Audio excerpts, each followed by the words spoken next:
Mbak. Nah, ini video atau live, Mbak? Live tidak video, tapi nggak boleh putus ya. Nanti kemudian sama-sama. Assalamualaikum warahmatullahi wabarakatuh. Waalaikumsalam warahmatullahi wabarakatuh. Selamat pagi, Tabi Pun. Ya Pun. Yang terhormat Bapak Kepala Sekolah SD Negeri 2 Kota Karang atau yang mewakili yaitu Ibu Susilawati SPDMN. Yang saya hormati yaitu Dewan Guru SD Negeri 2 Kota Karang. Dan yang saya hormati Ibu Putri Selviasari, calon guru penggerak angkatan 11.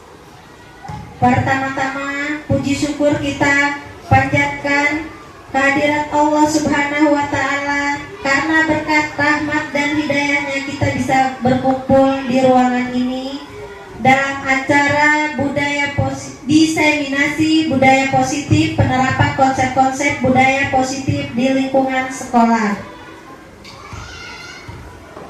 Untuk acara pertama, marilah acara ini kita buka dengan lafaz Bismillah.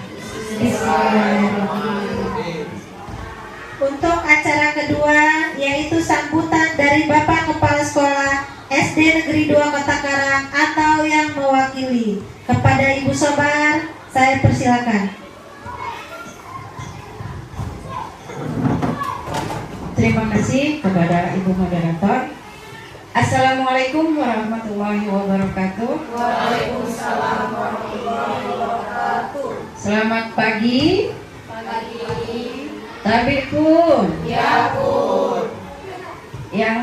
Alhamdulillahirabbil alamin wa bihi nasta'in wa ala umuri dunya waddin. Assalatu wassalamu ala asrofil anbiya'i wal mursalin wa ala alihi wa sahbihi ajmain, amma ba'du. Yang saya hormati Ibu Putri selaku calon guru penggerak angkatan 11 yang pagi ini akan melaksanakan diseminasi atau pengimbasan dengan tema budaya positif. Yang saya hormati Bapak Ibu Dewan Guru beserta staf SD Negeri 2 Kota Karang yang insya Allah pada pagi hari ini dalam keadaan sehat walafiat. Alhamdulillah, puji syukur kehadirat Allah Subhanahu wa Ta'ala yang telah memberikan nikmatnya kepada kita sehingga di pagi hari ini kita bisa berkumpul di ruangan ini untuk menghadiri bersama-sama undangan yang sudah disampaikan oleh Ibu Putri dalam rangka pengimbasan atau diseminasi budaya positif, penerapan konsep-konsep budaya positif di lingkungan sekolah. Tak lupa salawat serta salam semoga tercurah kepada junjungan kita Nabi besar Muhammad Sallallahu Alaihi Wasallam. Insya Allah apa yang akan disampaikan Ibu Putri dapat bermanfaat untuk kita semua, untuk peningkatan kualitas dan kuantitas sekolah kita SD Negeri 2 Kota Karang. Saya secara pribadi mendukung untuk semua guru-guru ikut serta dalam melaksanakan kegiatan program calon guru penggerak. Untuk itu saya menghimbau kepada rekan-rekan semua yang sudah bisa mengikuti program guru penggerak, ayo kita sama-sama ikut program guru penggerak. Mudah-mudahan apa yang diterima dari program guru penggerak ini insya Allah sangat bermanfaat untuk sekolah kita SD Negeri 2 Kota Karang. Dan saya ucapkan terima kasih kepada rekan-rekan semua yang telah hadir yang sudah hadir untuk mendukung Ibu Putri dalam kegiatan calon guru penggerak angkatan 11. Dengan mengucapkan bismillah, kegiatan diseminasi budaya positif dengan penerapan konsep-konsep budaya positif di lingkungan sekolah SD Negeri 2 Kota Karang dibuka.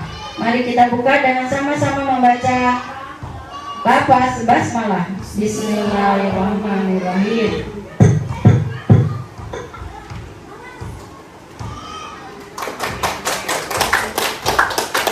Terima kasih dan selamat mengikuti pengimbasan oleh Ibu Putri.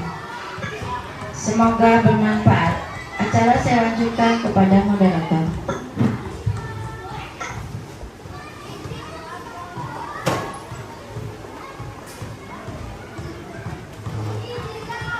Terima kasih saya ucapkan kepada Bapak Kepala Sekolah SD Negeri 2 Kota Karang atau yang mewakili.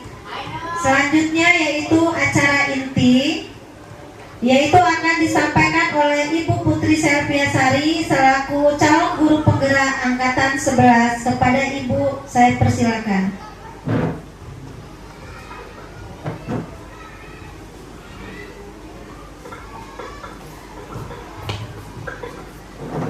Bismillahirrahmanirrahim. Assalamualaikum warahmatullahi wabarakatuh. Selamat pagi, Pak Bikun. Yang saya hormati Bapak Kepala Sekolah SD Negeri 2 Kota Karang, atau mewakili Ibu Sobaria SPD, PPD. Yang saya hormati Dewan Guru beserta staf SD Negeri 2 Kota Karang. Puji syukur kehadirat Allah Subhanahu wa Ta'ala, karena berkat rahmat dan hidayahnya lah kita dapat berkumpul di ruangan ini dalam keadaan sehat walafiat, dalam kegiatan diseminasi budaya positif, dalam penerapan konsep-konsep budaya positif di lingkungan sekolah. Selawat serta salam kita sanjung agungkan kepada Nabi besar kita, Nabi Muhammad SAW, sebagai suri tauladan kita. Semoga kita mendapatkan syafaatnya di yaumil akhir. Amin ya rabbal alamin. Bapak Ibu, sebelumnya saya ucapkan terima kasih kepada Bapak Kepala Sekolah akan mewakili. Dan saya ucapkan terima kasih juga kepada Dewan Guru beserta staf SD Negeri 2 Kota Karang yang telah menyempatkan waktunya dalam kegiatan saya, yaitu diseminasi budaya positif. Selanjutnya, semoga acara ini dapat berjalan dengan baik dan lancar. Amin ya rabbal alamin. Selanjutnya kita akan ice breaking dulu Bapak Ibu. Silakan kita ice breaking, berdiri biar kita semangat.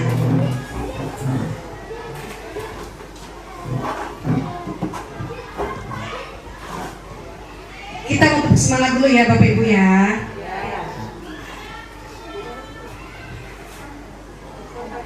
Tepuk semangat.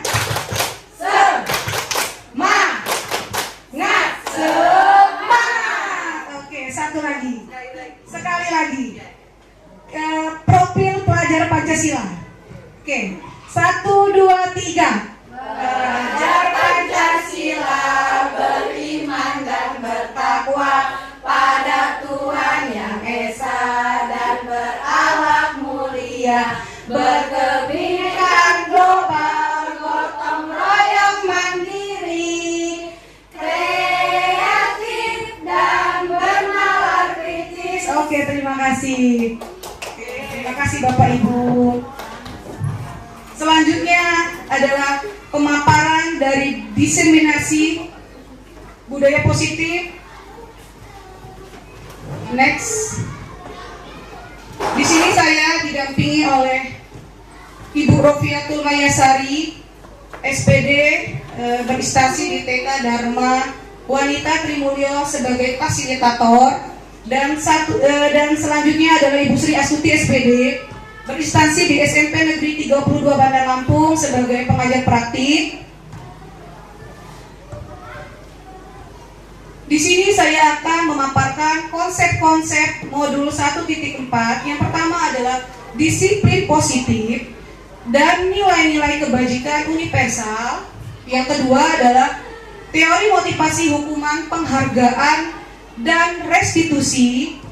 Dan yang ketiga adalah keyakinan kelas. Dan keempat adalah kebutuhan dasar manusia.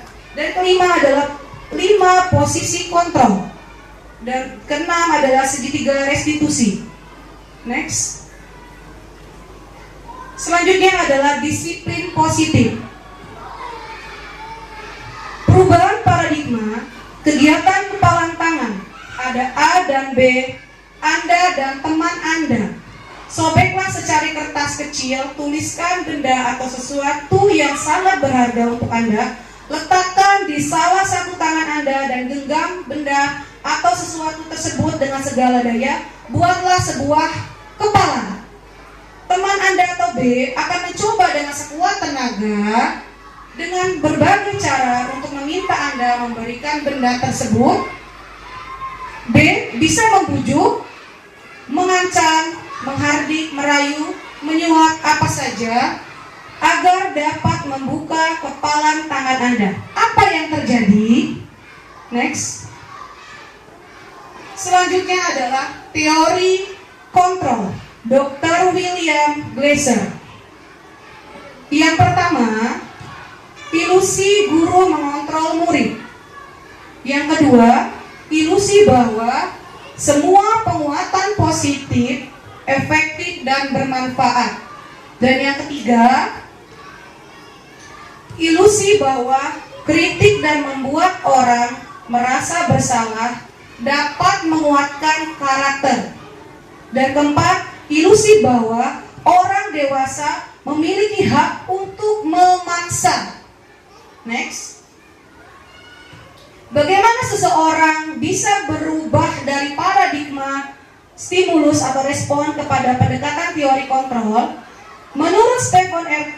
Covey, bagaimana seseorang bisa berubah dari paradigma stimulus atau respon kepada pendekatan teori kontrol? Stephen R. Covey Principle Canterbury Leadership 1991 mengatakan bahwa bila kita ingin membuat kemajuan perlahan, sedikit-sedikit ubahlah sikap atau perilaku Anda. Namun bila kita ingin memperbaiki cara-cara utama kita, maka kita perlu mengubah kerangka acuan kita. Ubahlah bagaimana Anda melihat dunia, bagaimana Anda berpikir tentang manusia. Ubahlah paradigma Anda, skema pemahaman dan penjelasan aspek-aspek tertentu tentang realitas. Selanjutnya adalah disiplin positif. Teori kontrol atau teori pilihan Dr. William Glasser. Yang pertama, Anda tidak bisa mengontrol orang lain. Hanya Anda bisa mengontrol diri sendiri. Makna disiplin, belajar kontrol diri dengan menggali potensi kita agar tercapai tujuan mulia, yaitu sesuatu menjadi seseorang yang kita inginkan berdasarkan nilai-nilai yang kita hargai. Selanjutnya, semua perilaku memiliki tujuan. Yang pertama adalah teori motivasi. Yang pertama, untuk menghindari hukuman. Yang kedua, untuk mendapatkan imbalan. Untuk menghindari hukuman dan untuk mendapatkan imbalan termasuk motivasi dari ekstrinsik. Selanjutnya, untuk menghargai diri sendiri, nilai-nilai kebajikan universal termasuk motivasi intrinsik. Di dalam nilai-nilai kebajikan universal terdapat keyakinan kelas. Selanjutnya adalah model berpikir menang-menang, kolaborasi dan konsensus menciptakan pilihan-pilihan baru. 5 posisi kontrol. Yang pertama, penghukum. Yang kedua, pembuat rasa bersalah. Selanjutnya adalah teman, pemantau, dan yang kelima adalah manajer. Selanjutnya ada segitiga restitusi. Yang pertama adalah menstabilkan identitas. Yang kedua adalah validasi kebutuhan. Dan yang ketiga adalah menanyakan keyakinan. Selanjutnya adalah realitas kebutuhan. Kita berbeda, kita berusaha memahami pandangan orang lain tentang dunia. Setiap orang memiliki gambaran berbeda. Selanjutnya adalah 5 kebutuhan dasar hidup. Yang pertama adalah bertahan hidup. Yang kedua adalah penguasaan. Yang ketiga adalah kasih sayang dan rasa cinta. Yang keempat adalah kesenangan, dan kelima adalah kebebasan. Nah, jadi ada 5 dasar kebutuhan hidup. Selanjutnya, next, apakah makna disiplin? Berasal dari bahasa Latin disiplina, yang artinya belajar. Makna asal dari kata ini berkonotasi dengan disiplin diri dari murid-murid Socrates dan Plato. Disiplin diri membuat orang menggali potensinya menuju sebuah tujuan, apa yang dia hargai. Namun, dalam budaya kita, makna kata disiplin telah berubah menjadi sesuatu yang dilakukan seseorang pada orang lain untuk mendapatkan kepatuhan.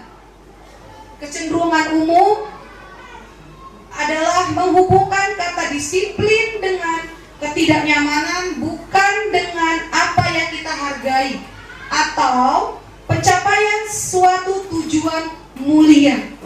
Nah, itu pengertian dari disiplin. Selanjutnya, makna kata disiplin.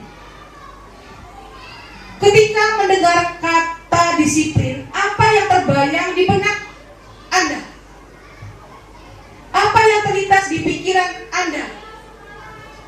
Kebanyakan orang akan menghubungkan kata disiplin dengan tata tertib, teratur, dan kepatuhan pada peraturan. Kata disiplin juga sering dihubungkan dengan hukuman, padahal itu sungguh berbeda. Karena belajar tentang disiplin, positif tidak harus dengan belajar tentang disiplin, positif tidak harus dengan memberi hukuman. Justru itu adalah salah satu alternatif terakhir, dan kalau perlu tidak digunakan sama sekali kita sebagai guru. Selanjutnya, dalam budaya kita, makna kata disiplin dimaknai menjadi sesuatu yang dilakukan seseorang pada orang lain untuk mendapatkan kepatuhan.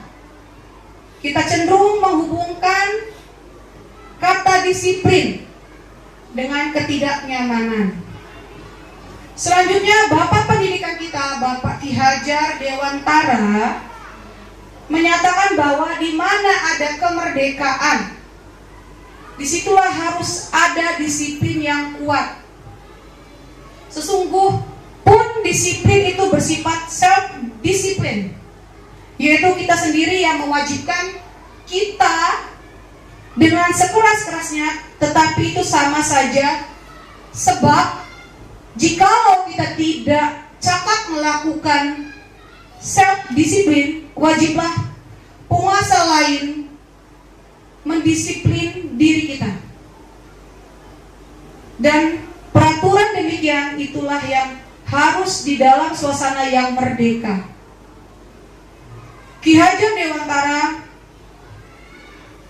pemikiran, konsepsi, keteladanan, sikap merdeka, cetakan kelima 2013, halaman 470. Di situ Ki Hajar menyatakan bahwa untuk mencapai kemerdekaan atau dalam konteks pendidikan kita saat ini, untuk menciptakan murid yang merdeka, syarat utamanya adalah harus ada disiplin yang kuat. Disiplin yang dimaksud adalah disiplin diri yang memiliki motivasi internal.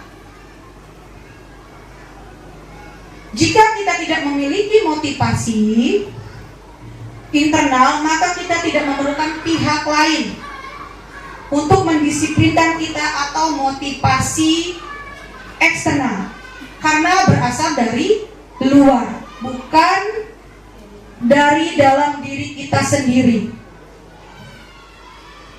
Adapun definisi kata merdeka menurut Ki Hajar Dewantara adalah mardika iku jarwanya nora mung lepasi pangreh nging uga kuat kuasa aman diri priyangga, dengan artinya merdeka itu artinya tidak hanya terlepas dari perintah, akan tetapi juga cakap buat memerintah diri sendiri.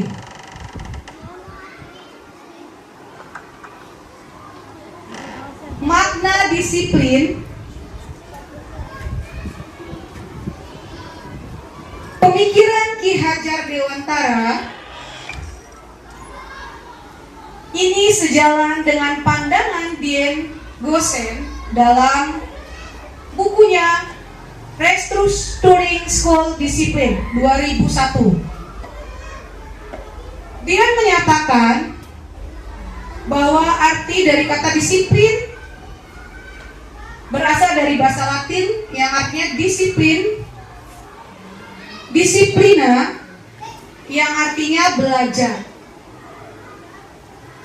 Kata disiplin juga berasal dari akar kata yang sama dengan disiplin, disiplin, atau murid, pengikut. Untuk menjadi seorang murid atau pengikut, seseorang harus paham betul alasan mengapa mereka mengikuti suatu aliran atau ajaran tertentu, sehingga motivasi yang terbangun adalah motivasi intrinsik bukan ekstrinsik. Berarti berasal dari dalam diri, bukan berasal dari luar diri. Selanjutnya, Diane juga menyatakan bahwa arti asli dari kata disiplin ini juga berkonotasi dengan disiplin diri dari murid-murid. Socrates dan Plato, disiplin diri dapat membuat seseorang menggali potensinya menuju kepada sebuah tujuan. Sesuatu yang dihargai dan bermakna. Dengan kata lain, disiplin diri juga mempelajari bagaimana cara kita mengontrol diri. Selanjutnya, dan bagaimana menguasai diri untuk memilih tindakan yang mengacu pada nilai-nilai yang kita hargai. Dengan kata lain, seseorang yang memiliki disiplin diri berarti mereka bisa bertanggung jawab terhadap apa yang dilakukannya, karena mereka mendasarkan tindakan mereka pada nilai-nilai kebajikan universal.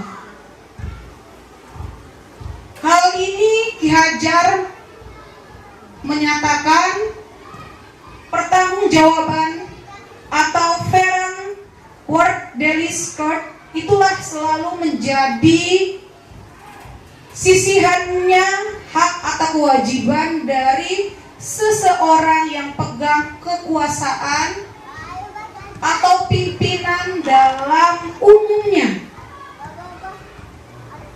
Adapun artinya tidak lain ialah orang tadi harus mempertanggungjawabkan dirinya secara tertibnya, laku diri dari segala hak dan kewajibannya.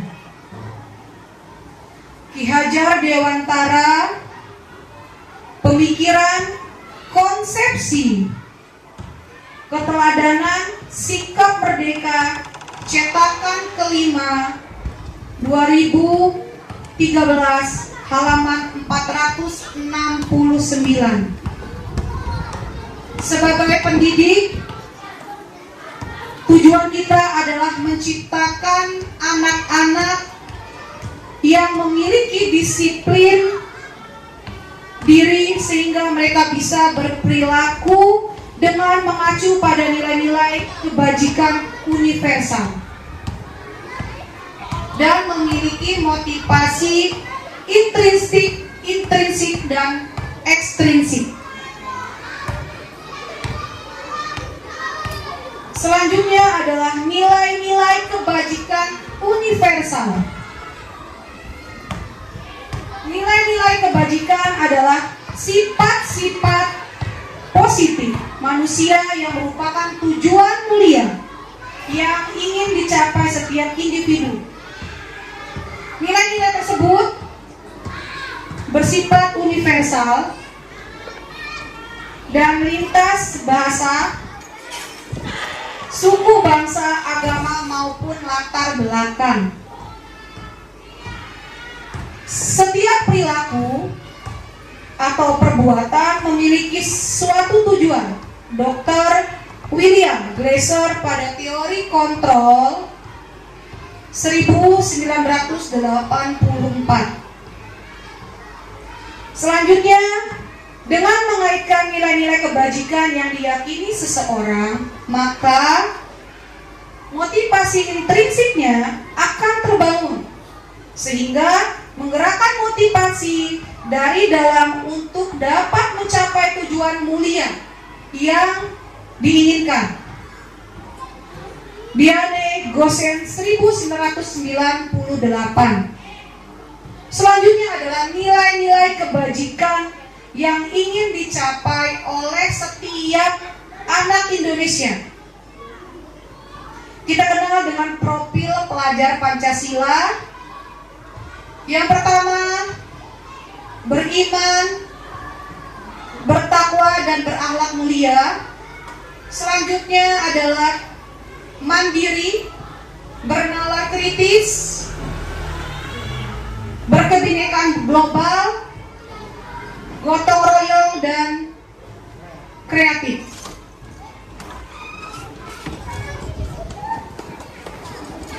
Nilai-nilai dari kebajikan universal, makna disiplin positif yang dikemukakan oleh Ki Hajar Dewantara maupun Diane Gosen, di mana kedua pakar pendidikan mengartikan disiplin sebagai bentuk kontrol diri, yaitu belajar untuk kontrol diri agar dapat mencapai suatu tujuan mulia. Tujuan mulia di sini mengacu pada nilai-nilai atau prinsip-prinsip mulia yang dianut seseorang. Kita menanamkan nilai-nilai tersebut sebagai nilai-nilai kebajikan atau virtus yang universal. Selanjutnya, nilai-nilai ini merupakan payung besar dari sikap dan perilaku kita, atau nilai-nilai ini merupakan fenomena, merupakan fondasi kita berperilaku. Nilai-nilai kebajikan adalah sifat-sifat positif manusia yang merupakan tujuan mulia yang ingin dicapai setiap individu, seperti yang telah dikemukakan oleh Dr. William Glasser pada teori kontrol 1984, menyatakan bahwa setiap perbuatan memiliki suatu tujuan. Dan selanjutnya Diane Gossen 1998 mengemukakan bahwa dengan mengaitkan nilai-nilai kebajikan yang diyakini seseorang, maka motivasi intrinsiknya akan terbangun, sehingga menggerakkan motivasi dari dalam untuk dapat mencapai tujuan mulia yang diinginkan. Selanjutnya adalah nilai-nilai kebajikan. Nilai-nilai kebajikan yang ingin dicapai oleh setiap anak Indonesia kita kenal sebagai profil pelajar Pancasila. Yang pertama adalah beriman, bertakwa kepada Tuhan Yang Maha Esa dan berakhlak mulia. Selanjutnya yang kedua adalah mandiri. Yang ketiga bernalar kritis. Yang keempat berkebinekaan global. Yang kelima bergotong royong, dan yang terakhir adalah bernalar kritis. Itu adalah profil pelajar Pancasila. Selanjutnya adalah teori motivasi atau hukuman, penghargaan dan restitusi. Ya. Teori motivasi perilaku manusia. Menurut Diane Gossen dalam bukunya Restructuring School Discipline menyatakan ada 3 motivasi perilaku manusia. Yang pertama, untuk menghindari ketidaknyamanan atau hukuman. Itu yang pertama. Yang kedua, untuk mendapatkan imbalan atau penghargaan dari orang lain. Yang ketiga, untuk menjadi orang yang mereka inginkan dan menghargai diri sendiri dengan nilai-nilai yang mereka percaya. Next. Selanjutnya adalah teori motivasi. Teori motivasi perilaku manusia. Yang pertama adalah untuk menghindari ketidaknyamanan atau hukuman. Apa yang akan terjadi apabila saya tidak melakukannya? Ini termasuk dalam motivasi eksternal. Selanjutnya yang kedua, untuk mendapatkan imbalan dari orang lain atau institusi. Apa yang akan saya dapatkan apabila saya melakukannya? Yang kedua ini adalah motivasi eksternal. Dan yang ketiga adalah untuk menghargai diri sendiri. Saya akan menjadi orang yang seperti apa apabila saya melakukannya. Dan ini adalah motivasi dari internal, tujuan disiplin positif. Selanjutnya adalah A. Motivasi perilaku manusia. Yang pertama, untuk menghindari ketidaknyamanan atau hukuman. Ini adalah tingkat terendah dari motivasi perilaku manusia. Biasanya orang yang motivasi perilakunya untuk menghindari hukuman atau ketidaknyamanan akan bertanya, apa yang akan terjadi apabila saya tidak melakukannya? Sebenarnya mereka sedang menghindari permasalahan yang mungkin muncul dan berpengaruh pada mereka secara fisik. psikologis maupun tidak terpenuhinya kebutuhan mereka bila mereka tidak melakukan tindakan tersebut. Motivasi ini bersifat eksternal. Next.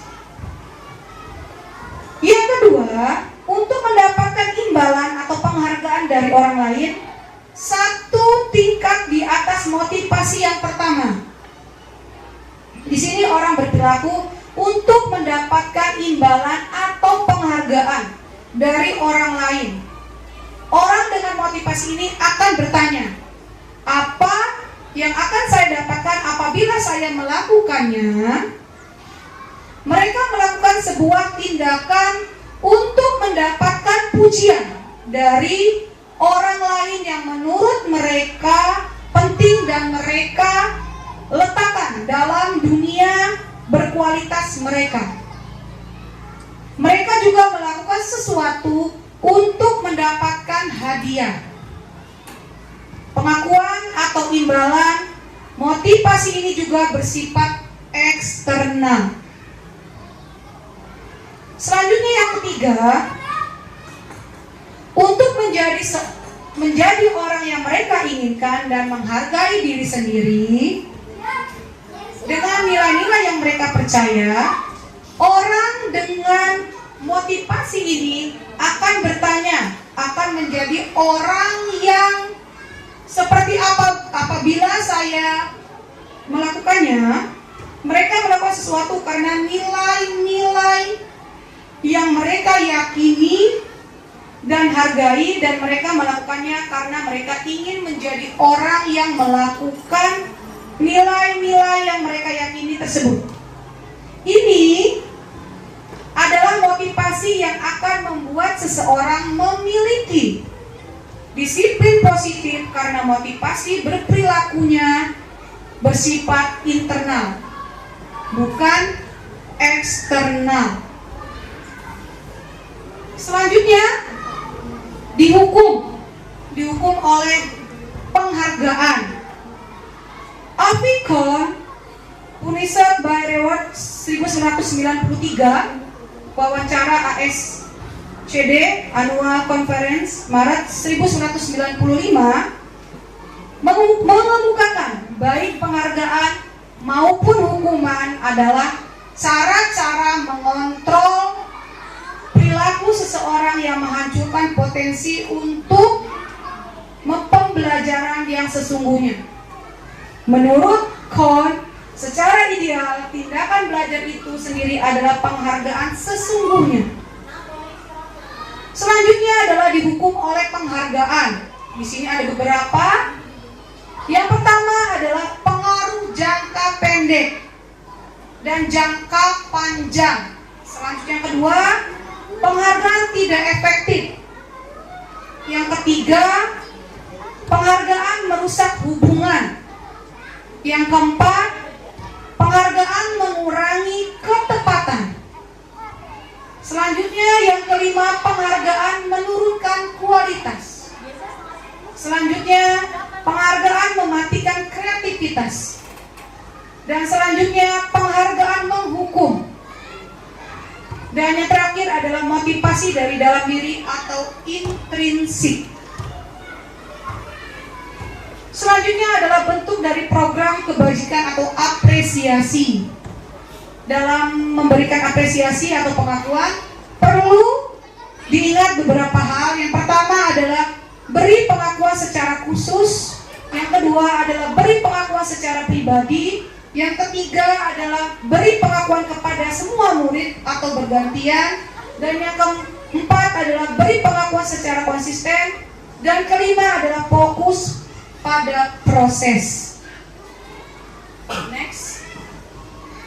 Contoh atau pengakuan apresiasi kebajikan.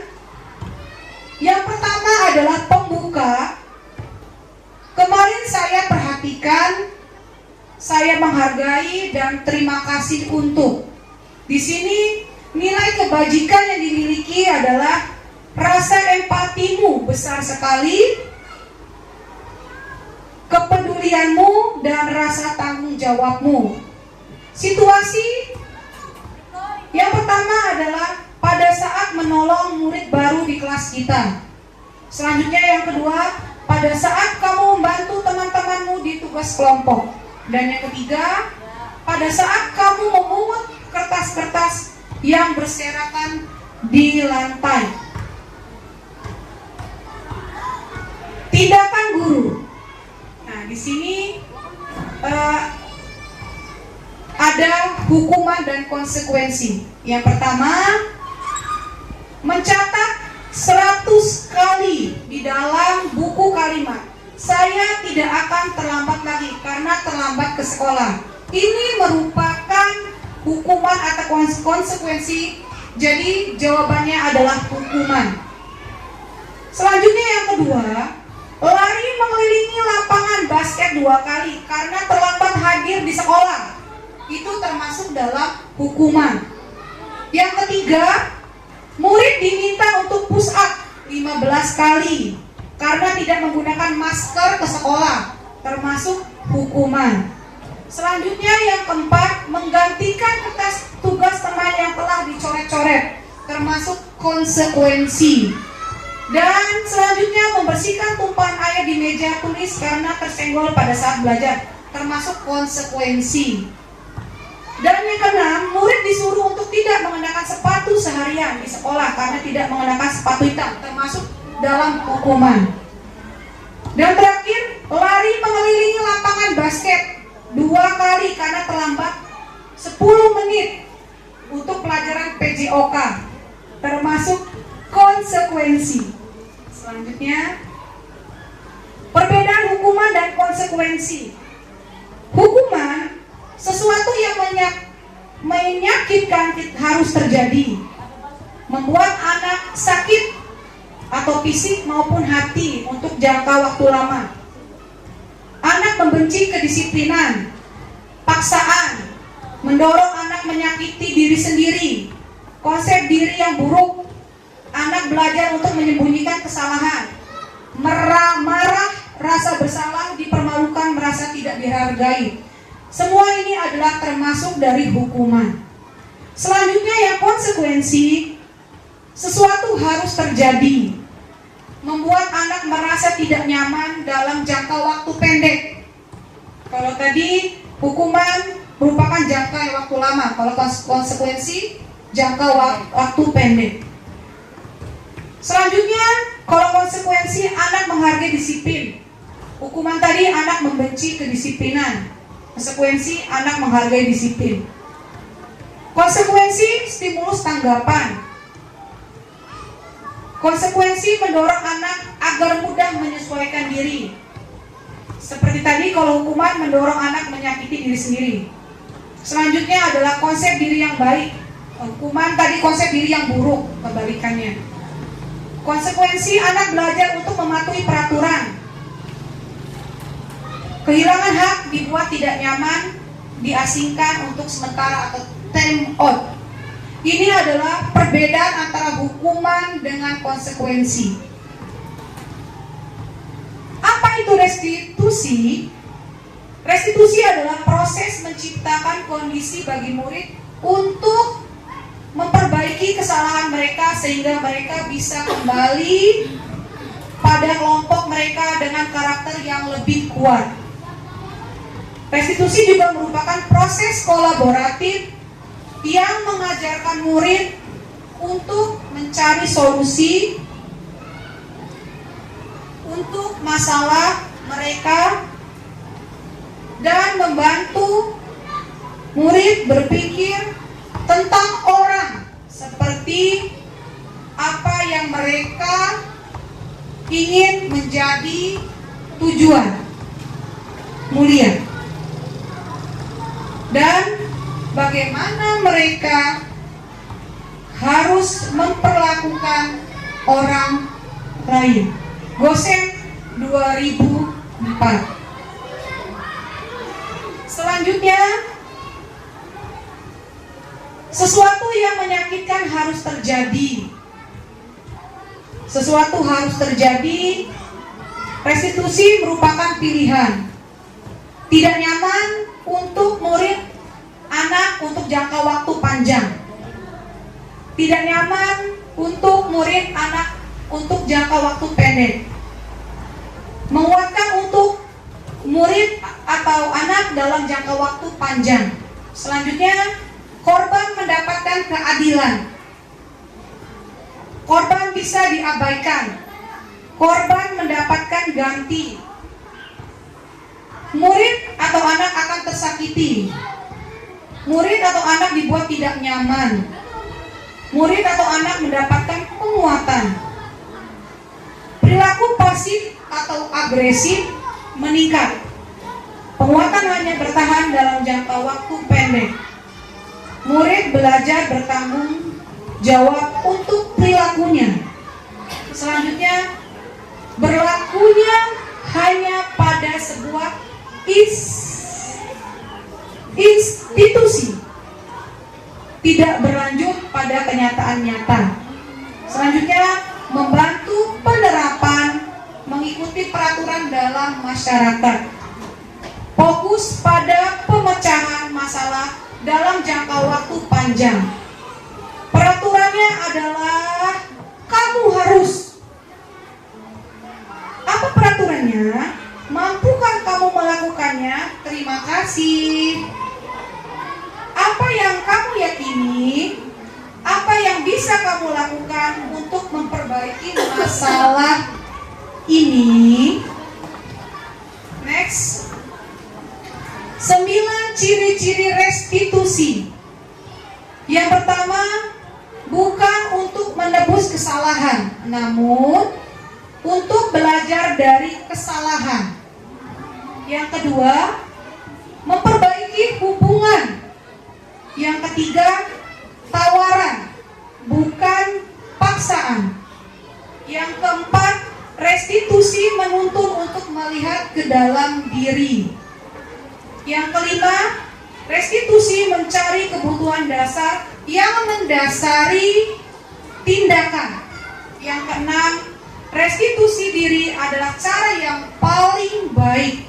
Dan ketujuh, restitusi fokus pada karakter bukan tindakan. Dan yang kedelapan, restitusi fokus pada solusi.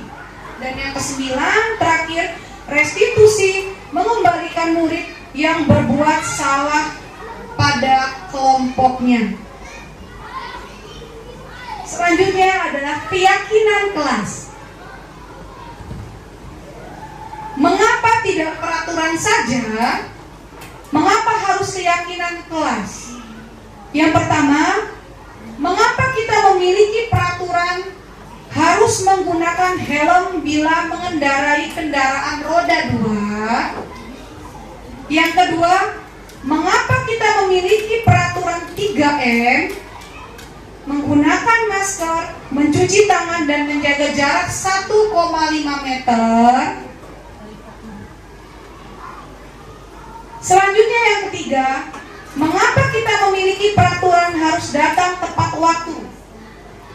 Pada saat mengikuti pelatihan,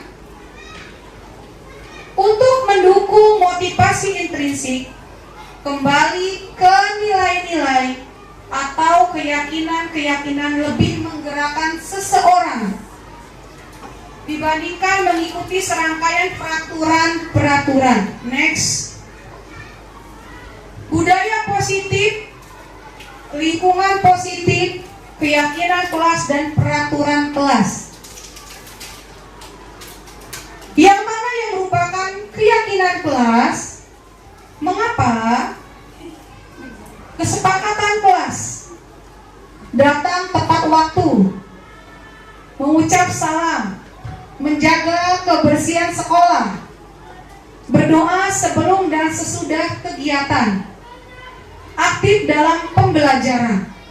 Dan yang kelima adalah tertib. Kesepakatan kelas, kami guru dan murid yang saling menyayangi. Selanjutnya, kami murid yang semangat belajar. Dan yang ketiga, kami murid yang peduli dengan teman-teman. Next. Kegiatan pendalaman keyakinan kelas dengan tabel T dan Y. Hormat. Tabel yang Y Y. Terdengar, terlihat, berperilaku. Bekerja, terdengar, terlihat, dan berperilaku. Hormat, tampak seperti, tidak tampak seperti.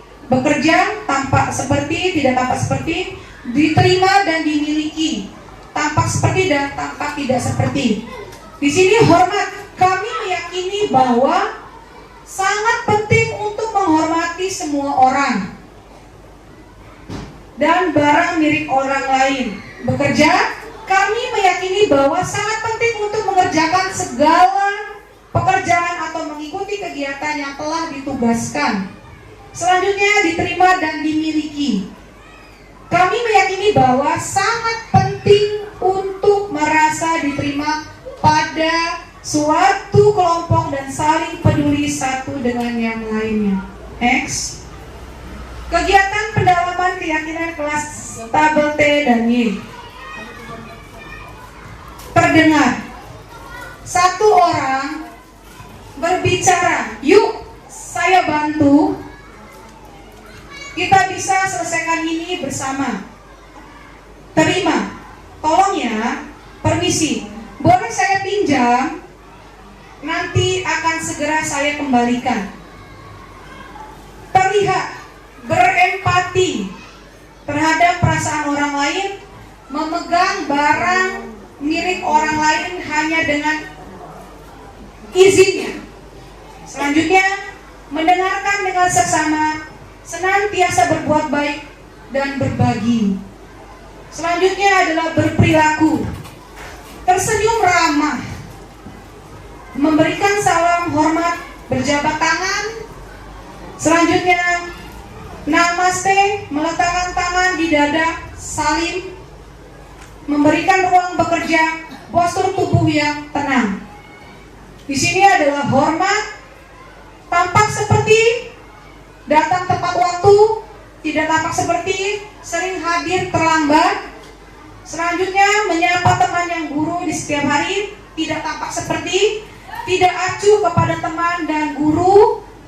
Selanjutnya, mengembalikan barang teman yang telah dipinjam dan mengucapkan terima kasih. Selanjutnya, yang tidak tampak seperti tidak mengembalikan barang yang telah dipinjam dan meletakkannya sembarangan dan seterusnya. Selanjutnya adalah bekerja. Tampak seperti tekun bekerja dan menyimak guru. Tampak tidak seperti tidak mendengarkan guru dan acuh tak acuh. Selanjutnya adalah tampak seperti menyerahkan tugas tepat waktu. Tampak seperti tugas tidak diberikan. Next. Peraturan. Pertama adalah selalu kembalikan buku ke tempatnya. Keyakinan kelasnya, tanggung jawab dan disiplin. Yang kedua, dilarang mengganggu orang lain, termasuk dalam keyakinan kelas yang menghormati orang lain. Yang ketiga, hadir di sekolah 15 menit sebelum pembelajaran dimulai. Keyakinan kelas menghormati orang lain, berkomitmen. Dan yang keempat, dilarang melakukan kekerasan. Keyakinan kelasnya, keselamatan, menghormati orang lain. Selanjutnya, dilarang menggunakan narkoba, kesehatan dan keselamatan. Yang keenam, bergantian atau menunggu giliran, menghormati orang lain dan bersabar. Ketujuh, gunakan masker, kesehatan dan keselamatan. Kedelapan, jangan berlari di kelas atau koridor, termasuk keselamatan dan keamanan. Next. Kebutuhan dasar manusia. Kebutuhan dasar manusia terdiri dari 5. Yang pertama adalah bertahan hidup. Yang kedua adalah kasih sayang dan cinta. Yang ketiga adalah penguasaan, dan keempat adalah kesenangan, dan kelima adalah kebebasan. 5 posisi kontrol. 5 posisi kontrol. Yang pertama adalah motivasi. Identitas gagal, kontrol dari luar, menghindari hukuman atau penghukum, pembuat rasa bersalah, guru, menghardik, menunjuk-nunjuk, menyakiti, menyindir-nyindir, pembuat rasa bersalah, berceramah, dan mengatakan seharusnya ibu kecewa. Selanjutnya, guru berkata, kalau kamu tidak melakukannya, awas, ya, rasakan. Membuat rasa bersalah, kamu seharusnya sudah tahu, ibu lelah sekali mengatakannya, ibu stres. Selanjutnya, hasil, memberontak, menyalahkan orang lain atau berbohong. Membuat rasa bersalah, menyembunyikan, menyangkal, berbohong. Kaitan dengan dunia berkualitas, murid meletakkan guru di luar dunia berkualitas. Murid meletakkan guru di dalam dunia berkualitas. Murid berkata, biarkan saja, nanti juga marah-marah lagi. Pembuat rasa bersalah, maafkan saya. Dampak pada murid, mengulangi kesalahan, merasa rendah diri. Selanjutnya, identitas berhasil atau sukses kontrol dari luar. Yang pertama, mengharapkan imbalan atau ketergantungan pada orang lain, yaitu teman. Membuatkan alasan-alasan untuk muridnya. Guru berkata, ayolah lakukan demi ibu. Masa kamu tidak mau? Ingat tidak, ibu pernah bantu. Selanjutnya, hasil dari teman, ketergantungan. Murid meletakkan guru sebagai orang yang sangat penting di dunia berkualitas. Selanjutnya, saya pikir bapak ibu teman saya ternyata begitu. Selanjutnya, lemah, tidak mandiri dan tergantung. Selanjutnya, pemantau, menghitung dan mengukur. Apa peraturannya? Menyesuaikan diri bila diawasi. Selanjutnya, murid meletakkan guru, peraturan dan hukum di dunia berkualitas. Berapa banyak bintang yang saya harus peroleh? Berapa halaman yang harus saya tulis? Menitik beratkan pada sanksi atau hadiah untuk dirinya. Selanjutnya adalah identitas berhasil sukses atau kontrol diri. Menghargai diri sendiri atau sebagai manajer. Yang pertama, mengajukan pertanyaan-pertanyaan. Selanjutnya, apa yang kita yakini, apa yang bisa kau kerjakan untuk memperbaiki masalah ini. Selanjutnya, menguatkan pribadi. Murid meletakkan dirinya sebagai individu yang positif dalam dunia berkualitas. Dan yang murid berkata, bagaimana caranya saya bisa memperbaiki keadaan? Selanjutnya adalah dampak pada murid, mengevaluasi diri, bagaimana cara memperbaiki diri. Next, segitiga restitusi. Segitiga restitusi, yang pertama adalah menstabilkan identitas. Setiap orang pasti pernah melakukan kesalahan. Kamu bukan satu-satunya yang pernah melakukan ini. Selanjutnya adalah memvalidasi kebutuhan. Adakah cara yang lebih efektif untuk mendapatkan apa yang kamu butuhkan? Kamu tentu punya alasan mengapa melakukan itu. Dan menanyakan keyakinan. Kamu ingin menjadi orang seperti apa? Nilai-nilai apa yang telah kita sepakati? Ini adalah segitiga dari restitusi. Selanjutnya, next. Untuk membuat anak yang merasa gagal karena berbuat salah menjadi positif terhadap dirinya. Menstabilkan identitas. Guru berkata, berbuat salah itu sekali. Tidak ada manusia yang sempurna. Bapak Ibu juga buat salah. Kita pasti bisa menyelesaikan permasalahan ini. Bapak Ibu tidak tertarik untuk mencari tahu siapa yang benar, siapa yang salah. Bapak Ibu lebih tertarik untuk menyelesaikan masalah. Kalau kamu menyalahkan dirimu sendiri terus menerus, apakah kamu bersikap baik pada dirimu sendiri? Next, validasi kebutuhan.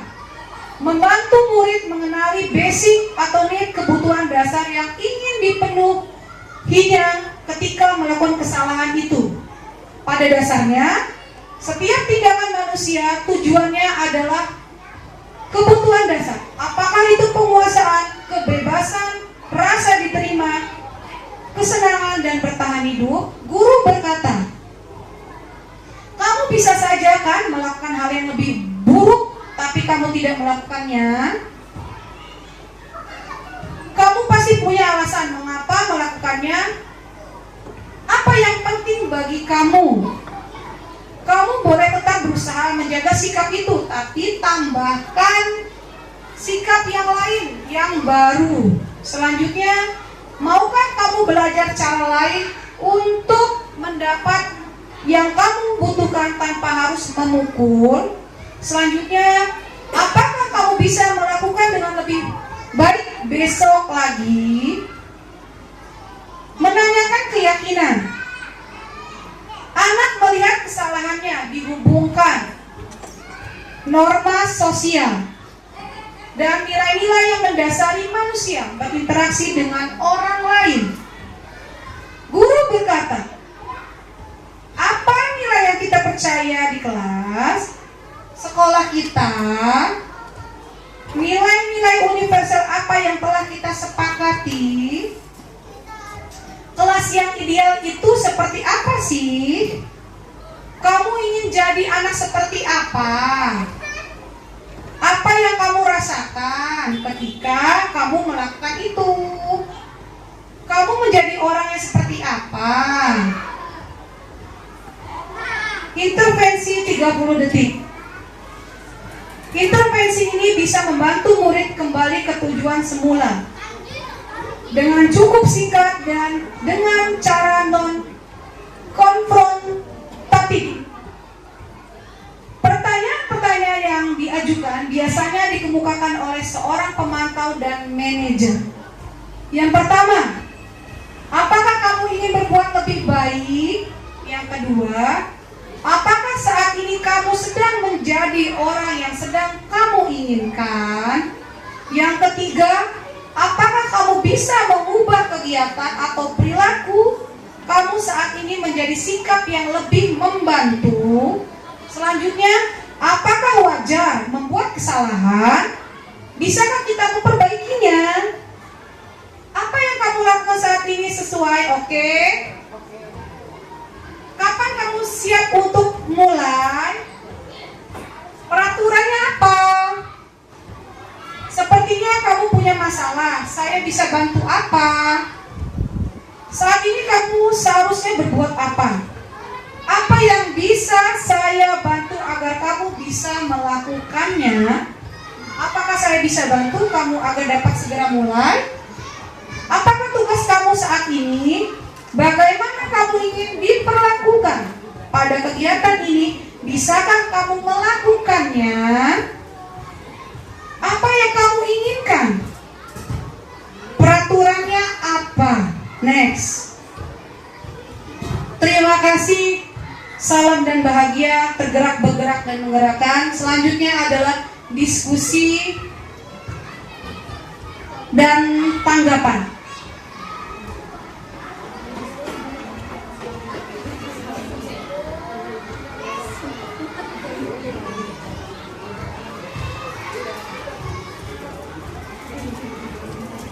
Silakan kita berdiskusi dan memberikan tanggapan ya,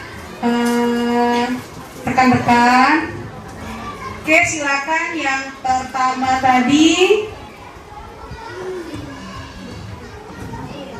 Ya, silakan Bu.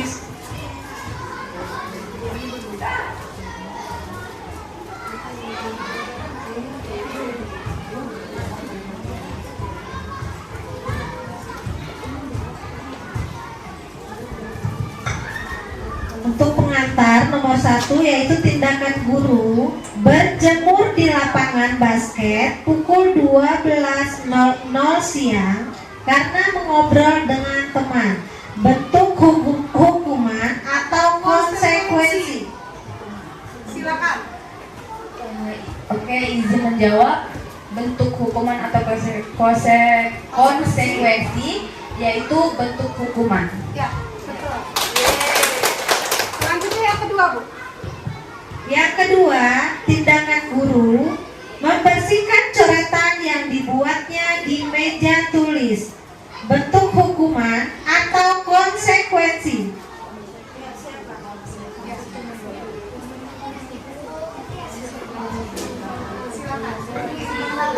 Baik, perkenalkan nama saya Dwi Mesari. Saya akan mencoba menjawab. Tindakan guru yang kedua yaitu membersihkan coretan yang dibuatnya di meja tulis itu termasuk konsekuensi. Konsekuensi. Ya, Terima kasih. Yang ketiga, kehilangan 10 menit jam istirahat untuk mengerjakan tugas karena terlambat datang dan tertinggal pelajaran selama 10 menit. Bentuk hukuman atau konsekuensi.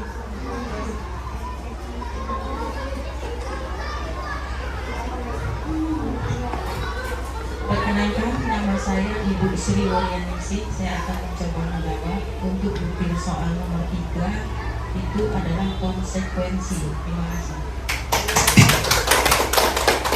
Iya, untuk yang keempat, murid diminta bertelanjang kaki sepanjang hari karena tidak menggunakan sepatu warna hitam sesuai peraturan sekolah. Bentuk hukuman atau konsekuensi. Assalamualaikum warahmatullahi wabarakatuh. Izin menjawab. Hukuman. ya. Selanjutnya, tindakan guru duduk di bangku di pinggir lapangan pada jam istirahat tidak diizinkan bermain oleh guru piket karena mencederai teman saat bermain di lingkungan. Hukuman atau konsekuensi.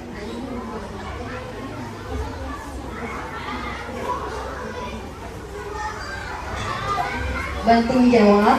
Perkenalkan, nama saya Yunubeti. Saya akan menjawab pertanyaan dari nomor 5 ya. Jawabannya adalah konsekuensi. Selanjutnya, membersihkan WC sekolah karena mematahkan pensil kawannya. Bentuk hukuman atau konsekuensi.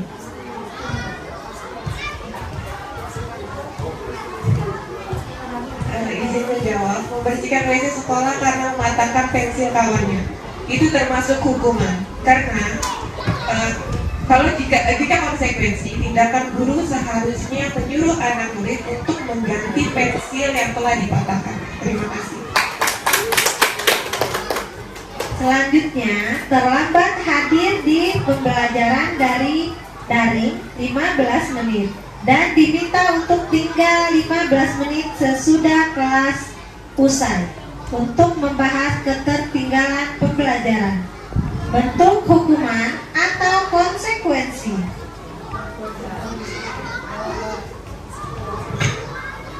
Izin menjawab.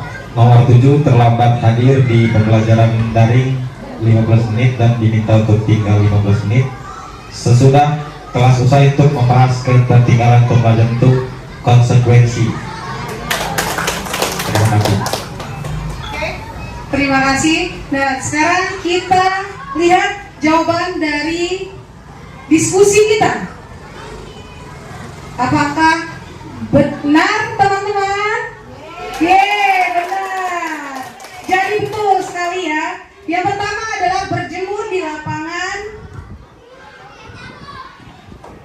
basket pukul 12 siang karena mengobrol termasuk adalah hukuman. Yang kedua adalah membersihkan coretan termasuk dalam konsekuensi. Dan yang ketiga adalah kehilangan 10 menit jam istirahat untuk mengerjakan tugas karena terlambat datang dan tertinggal pelajaran selama 10 menit termasuk termasuk dalam konsekuensi. Selanjutnya adalah yang keempat, murid diminta bertelanjang kaki sepanjang hari karena tidak menggunakan sepatu warna hitam sesuai peraturan sekolah, termasuk dalam hukuman. Selanjutnya, duduk di bangku di pinggir lapangan pada jam istirahat. Tidak diizinkan bermain oleh guru piket karena mencederai teman saat bermain di lingkungan, termasuk adalah konsekuensi. Dan kena membersihkan WC sekolah karena mematahkan pensil kawannya, termasuk adalah hukuman. Dan terakhir, terlambat hadir di pembelajaran daring 15 menit dan diminta untuk tinggal 15 menit sesudah kelas usai untuk membahas ketertinggalan pembelajaran, termasuk adalah konsekuensi. Terima kasih. Satu lagi, kita berdiskusi. Jadi tadi di dalam segitiga restitusi ada 3. Yang pertama, menstabilkan identitas. Yang kedua, validasi kebutuhan. Yang ketiga, meyakini keyakinan. Terima kasih. Saya serahkan ke moderator.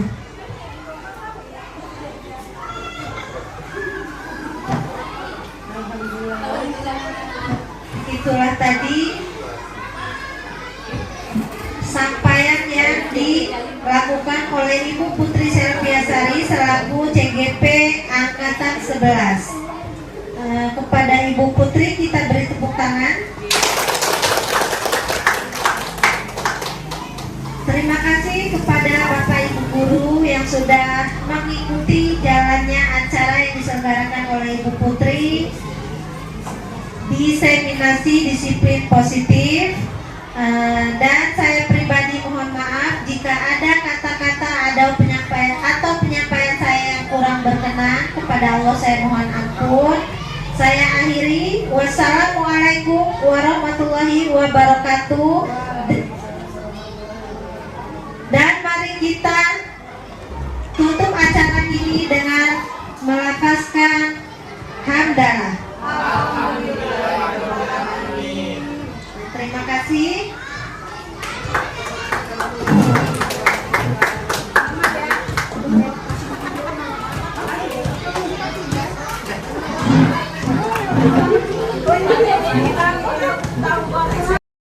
Profil pelajar Pancasila tanamkan di dalam dada.